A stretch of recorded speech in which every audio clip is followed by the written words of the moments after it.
مفيش جثة شبه التانية، وكل جثة بتحكي حكاية. بس مش كل الحكايات ينفع تتكتب في تقرير رسمي. في حاجات بتفضل مدفونة معاهم، أسرار تقيلة. وأحيانا الجثة مش بتموت لوحدها، بتموت ومعاها لعنة أو سر أو حتى اعتراف أخير. واللي اتحكالنا النهاردة واحدة من أغرب الحكايات اللي وصلت لنا، عن الجثة رقم 3368. حكاية الجثة مش زي أي جثة. وصلت لنا من دكتور اسمه دكتور نادر إمام. ابتدى كلامه وقال: أنا اسمي الدكتور نادر إمام، أخصائي الطب الشرعي بمشرحة زينهم. بقالي 11 سنة بتعامل مع الجثث كأنهم ملفات، مفيش عاطفة، مفيش أحكام. بس في جثة وصلت لنا يوم 11 مارس الساعة 2:15 صباحا. الجثة دي كانت غير أي جثة شفتها قبل كده. ابتدت الحكاية معايا في المشرحة. كانت ليلة برد، والكهرباء كل شوية كانت بتقطع وتيجي. أنا متعود إن بيحصل كده في مشرحة زينهم كتير. ما كنتش قلقان ولا كنت خايف، متعود. لقيت الساعة 2:15 صباحا الأمن دخل عليا وقال: في جثة جاية من اسم العمرانية، جثة أنثى لسه مقتولة من شوية في شقتها، اللي حصل فيها الجريمة. دخلت عربية الإسعاف وأنا وقفت عند باب الاستلام. كانت لابسة كفن أبيض، ملامح وشها ما كانتش باينة كويس. بس اللي كان غريب إن كانت ريحتها مش ريحة الموت العادي اللي أنا متعود عليها. دي كانت ريحتها زي مبيد حشري، كأن الجثة مرشوشة بالكامل بحاجة بتخنقك وانت مجرد بس ما تقرب منها. من المعاينة الأولى كانت الجثة الأنثى في حدود 30 سنة، وكان مكتوب في التقرير الأولي اسمها نادية عبد الخالق، مدرسة علوم، آنسة وساكنة لوحدها. الجيران بلغوا عن صريخ في شقتها، ولما البوليس دخل لقوها متشنجة فوق سريرها ومقتولة، ومفيش آثار كسر أو مقاومة. لكن الغريب إن كان وشها مليان علامات غريبة، وكأن في حد كان بيكوي جلدها بسخونية معينة. وشها كان مليان علامات زي ما تكون علامات كي. دخلنا الجثة على ترولي رقم 7. بدأت أجهز المعمل، والمساعد فتح الملف. بدأنا الأول بمرحلة التوثيق الخارجي، وفعلا كان وشها فيه علامات حروق دقيقة، مش حروق نار، لأ، دي كانت شبه علامات الكي. كانت علامات بشكل معين وفيها تكرار واضح. الكارثة بقى كانت أول ما فتحت تجويف البطن. المعدة كانت مليانة بتراب، بالظبط كده، تراب، تراب بني ناعم جدا، مش زي تراب الشوارع، لا ده شبه تراب المدافن، بريحة طين. عارفين الطين الني؟ كان بريحة الطين الني. سألت نفسي، دي مدرسة علوم وماتت في شقتها، ايه اللي جاب التراب جوه معدتها؟ خاصة لو كان فعلا تراب مقابر. طلبت التحليل العينة واستنيت النتيجة. وانا مستني النتيجة بدأت ادور على اي حاجة تخصها. رجعت التقرير الجنائي وسألت المباحث. قالوا لي ان الجيران بيشتكوا منها بقالها شهور. كانت دايما بترجع متأخر، وكانوا بيسمعوا صوت كلام مش مفهوم طالع من شقتها. وكان كمان بيطلع صوت راجل بيكح كحة غريبة وبيزعق بصوت مريب. والغريب ان ما كانش في اي حد عايش معاها في الشقة. ولما البوليس دخل الشقة ملقاش فعلا اي حد. تلميذ من تلامذتها قال: مس نادية كانت بتخوفنا احيانا، كانت بتقول لنا ان في حاجات في جسمنا لو اتفتحت غلط ممكن يطلع منها ارواح ومش بترجع تاني، وان الاموات ممكن نستفيد منهم ويغيروا كل حياتنا زي ما احنا عاوزين بالظبط، بس لو وصلنا للمكان الصح. الشكوك كانت حواليها كتير، واخيرا وصلني نتيجة التحليل العينة. التقرير التراب يحتوي على مكونات عضوية تعود لمقابر قديمة، تحتوي على بقايا عظمية متحللة، DNA بشري في مرحلة متحللة. يعني ببساطة الست كانت بتاكل تراب مقابر. بس ليه وازاي؟ وده اللي خلاني افتح الرئة. وهنا كان السر. جوه الرئة لقيت جسم معدني صغير شبه العملة، محفور عليه كلمة: السر في المقابر. اتأكدت فعلا ان هو تراب مقابر. حسيت ساعتها ببرودة في ظهري، وبدأت أفكر، هي كانت بتعمل طقوس معينة ولا كانت بتجرب حاجة؟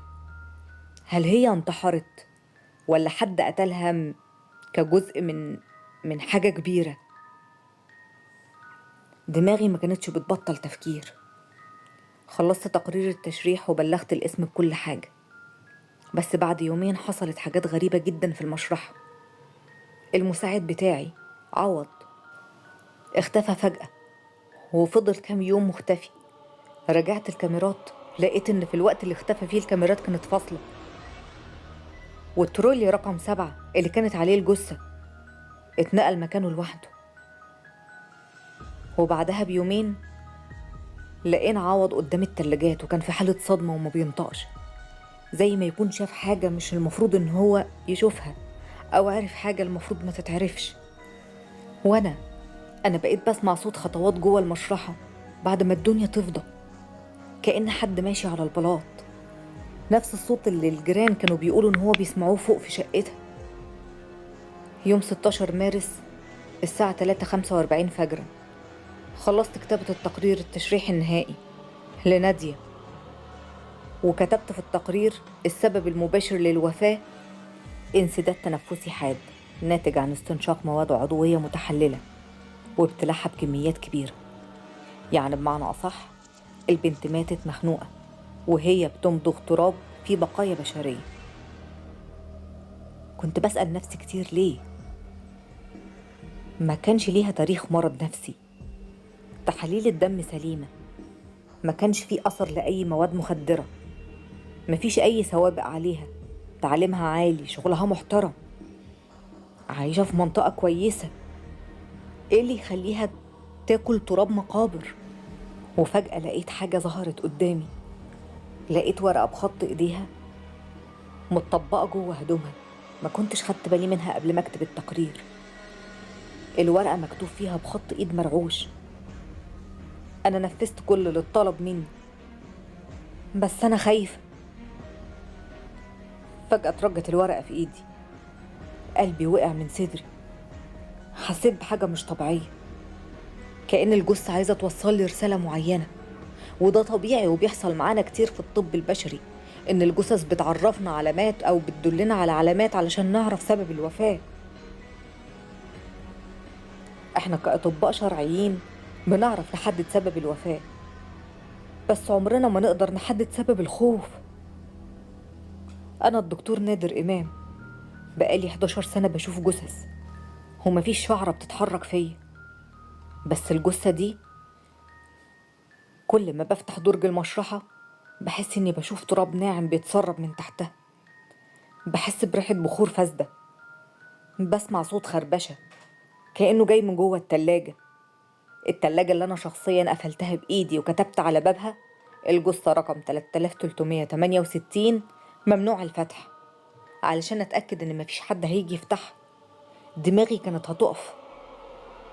بعد ما كتبت التقرير الرسمي وأنا بقفل الدرج اللي كانت فيه الجثة نادية، لاحظت حاجة.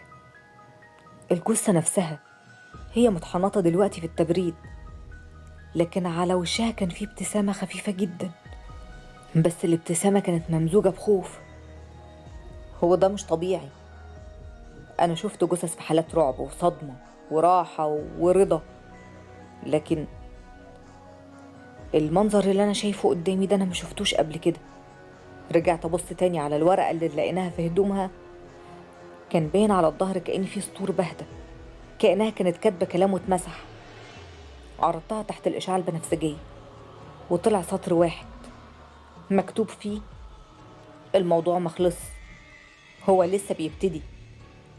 في نفس الليلة المشرحة كلها الكهرباء ضربت فيها، التبريد وقف لمدة دقايق.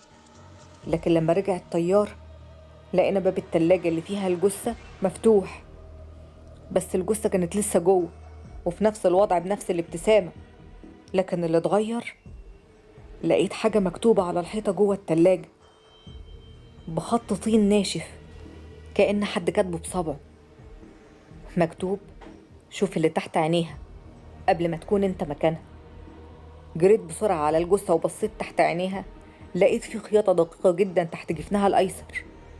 فتحته بمشرط ولقيت ملفوف جوه ضفر بني، مش ضفرها لأ، ضفر قديم كأن عليه نقش. لما طلعت الضفر من تحت الجفن كنت متأكد إن هو مش بتاعنا دي، لكن الغريب الضفر نفسه كان مدهون بحاجة لونها بني غامق. لما حللناه لقيناه آثار واضحة لطين فيه تركيز عالي من الكبريت والمغنيسيوم. يعني ببساطة الأول كان تراب مقابر ودلوقتي ضفر مجهول الهوية. ما كانش فيه تفسير لكل اللي بيحصل عندي، لحد ما جت واحدة صاحبتها اسمها سما طلبت تشوف الجثة.